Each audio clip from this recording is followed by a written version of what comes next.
Well, this is just a work session. We meet annually with the District Accountability Committee executive team just to first introduce ourselves. Usually there are new people each year, and then talk about what DAC is interested in and what the board might be interested in. Just as a reminder, the District Accountability Committee is, and I'm reading this off their website. They have a website. If you Google BVSC District Accountability Committee, if you're ever interested, it also has the membership and how to apply. It is a legally constituted accountability and advisory committee at the school district level, and it acts as an advisory capacity to the Board of Education, that's us, and it specifically highlights that they will weigh in on the district budget, the Unified Improvement Plan, charter school applications, family engagement, and district policy. They meet monthly. The other part to point out is that you do not need to be on a school accountability committee to be on the district accountability committee. Community members at large who might be interested in learning more about the district or participating can also apply to be on the district accountability committee. So with that, so I can't see the people on the district accountability committee. So would you want to introduce yourselves? Are they muted? They should be able to unmute themselves. It looks like Jorge's unmuted. Hello, slowly coming online here. Hi. Thank you for having us here. My name is Jorge Chavez. I'm the incoming chair of the District Accountability Committee. This will be my third year on DAC. I'm on the SAC, or School Accountability Committee, for Escuela Bilingüe Pioneer. And I'm a parent with 3 children in the school district. Thank you. Okay, who else is up there? Go ahead, John. Hi, my name is John Crosby. I am the secretary for the executive committee this year. This is also my third year on DAC. And I've got a kid at Louisville Middle School who's a 7th grader and another daughter who's at Coal Creek Elementary. Good evening, everyone. I'm Chris Haynes. I'm the incoming DAC Executive Committee Vice Chair. I've got a 2nd grader in Creekside Elementary, and this is also my 3rd year serving on DAC. There's a theme there. Thank you for having us. Hola, I guess I'm last. My name is Jamila, and I have a 3rd grader at Whittier. This is my 2nd year. Thank you. Great. And one question I had is, I saw on the agenda that you all are doing something a little different this year by bringing in CDE to do some education for the DAC. Could you talk a little bit about what that looks like, just so the board is up to speed?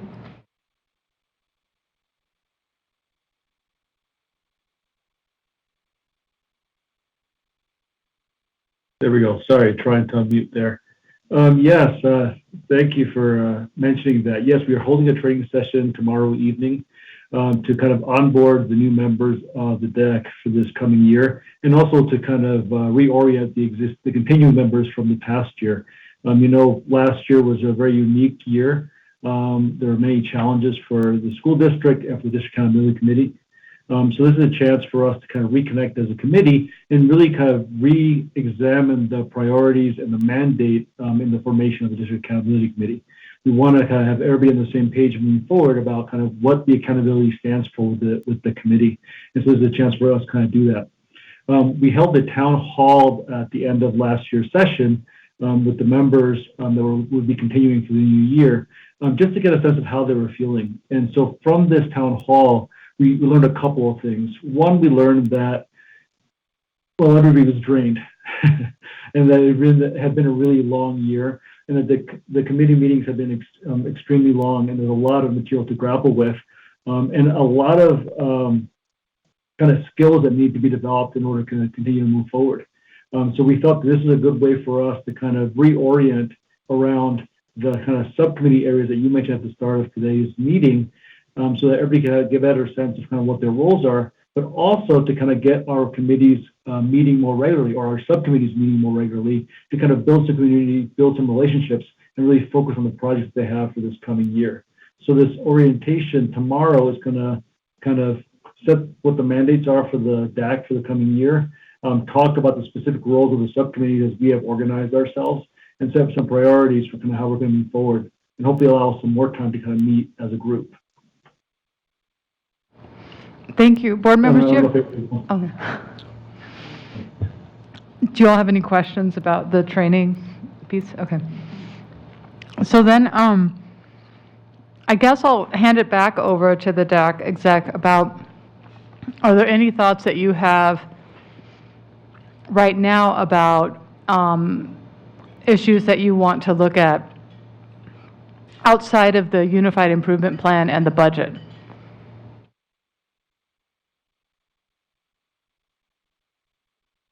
At this point, we don't have any priorities beyond those in particular. We know that there's new data dashboards that are coming online, so you want to take a closer look at that. This movement towards differentiated funding and really focusing on addressing longstanding disparities in academic achievement throughout the district. We think that's a very high priority. And so we want to make sure that our members are really ready to kind of start getting into the data and really start thinking about critical ways and new ways about measuring progress towards meeting those goals. At least that's kind of where we're starting as a kind of jumping off point. But we really kind of wanted to get a better sense of kind of what the board priorities are for this coming year and where the DAC would fit within those.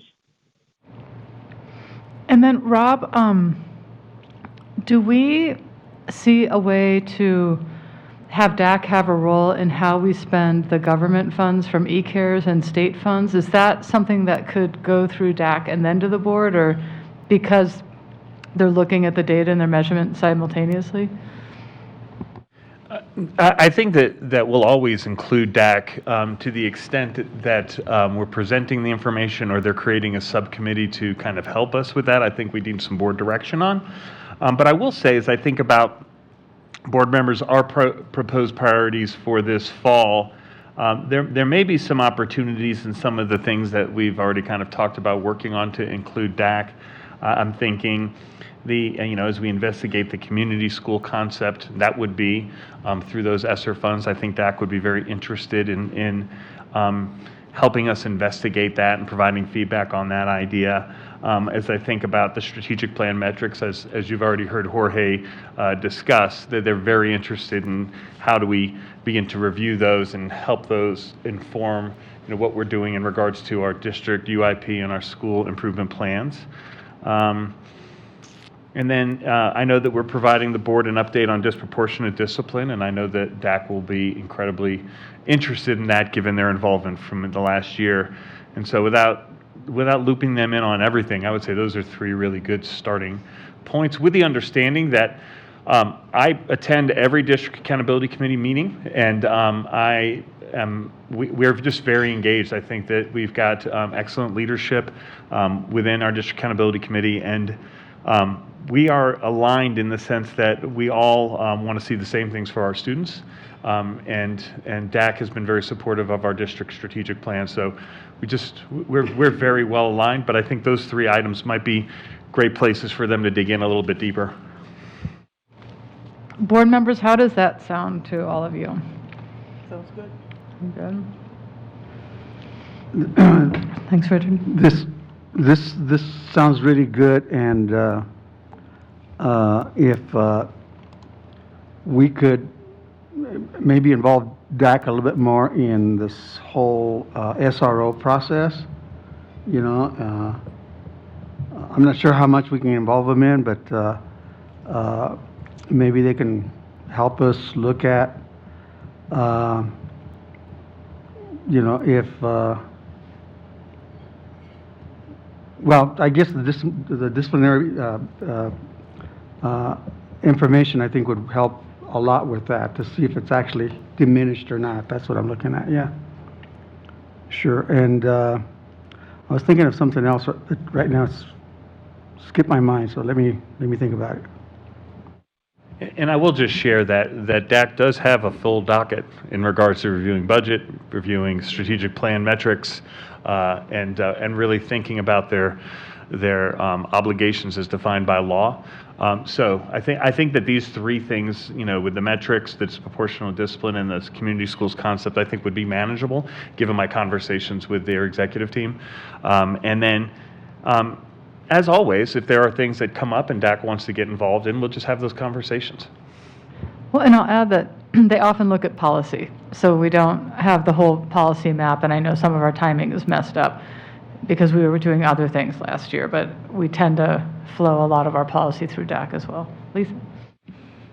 Thanks, Tina. I first just wanted to say a quick thank you to the four folks here, as well as Ralph and Nicole and all of DAC for the incredible work from last year.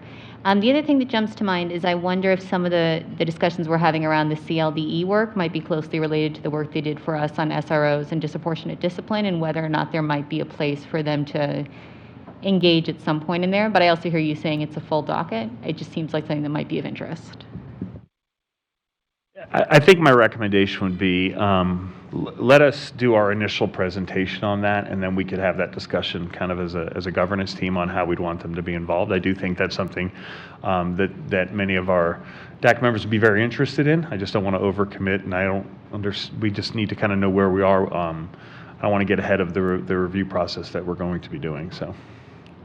That makes sense. I just wanted to flag it as something that I think DAC might be interested in engaging with if we can find a space for it.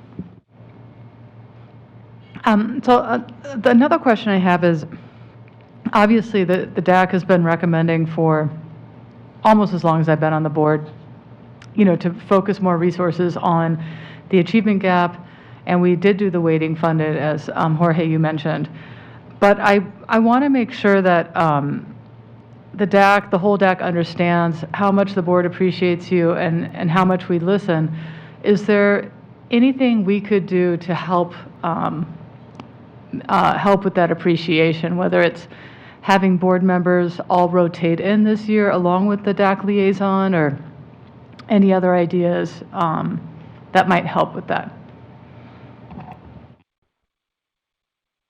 Thank you for raising that issue. I think, this was mentioned something last year, as well as also part of our town hall, that, we recognize how hard the board is working, and the district administration as well, and our members are DAC, and we appreciate that you notice the work that we're doing. I think in the minds of many of the members, the big help would be to have more feedback about how the work that DAC has done has resulted in changes. So to the degree that various board members could come to the DAC meetings and share some of the consequences or the results of the work that we have done.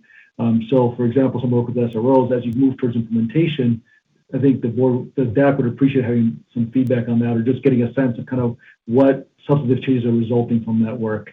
And, we look forward to learning more about the CLDE changes as they kind of progress as well. Okay. I remember asking when I first came on the DAC, what evidence do we have that our recommendations are productive?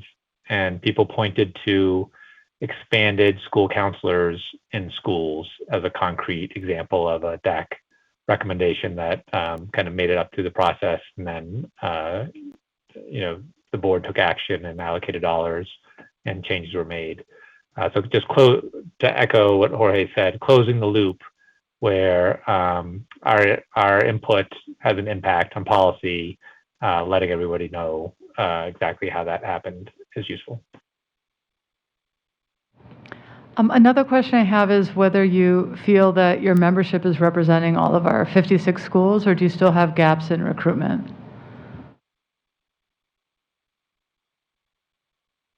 That continues to be an ongoing challenge for us. We've been trying to be more active in recruiting and find other ways to include members that have not traditionally been members of DAC. We've made some bylaw changes at the end of last year to try to facilitate the at-large membership to be more inclusive in terms of the priorities that are given to individuals that have not been represented historically within the school district. And we're going to actively engage in trying to have SACs be created and become active in schools that have not historically had SACs. I know that's somewhere that we have work to do, and that's going to be a priority for us this coming year for our family engagement subcommittee. And do SACs have a role with? Sorry, can I have one Oh, yes, thing? yes. I know Koppel was a key contributor to the SRO kind of review that we did last year. And that's one group, along with POC, that we will be reaching out to in the coming years as issues arise to try to get more diversity of feedback beyond the DAC membership. Thank you. Now I forgot what I was going to say. Any other questions? What else? I don't think I have anything else. I think it's going to be a great year, and thank you for all of your leadership. Oh, Kitty's the DAC liaison. Right. And I am happy to continue, but if anybody else would like to be the DAC liaison, I'm happy for that too. So we generally make that shift around December 2nd, or whatever that day is. So that's something that you'll get a new or the same DAC liaison in a few months. So, all right. Well, I suggest we just keep in communication and look forward to all your work. I know you all work hard, and we do deeply appreciate it. Anything else? All right. Well, I think we're good here, so we can just take a break before our next meeting, I guess. Thank you. Thanks, everyone. Thank you. Thank you very much.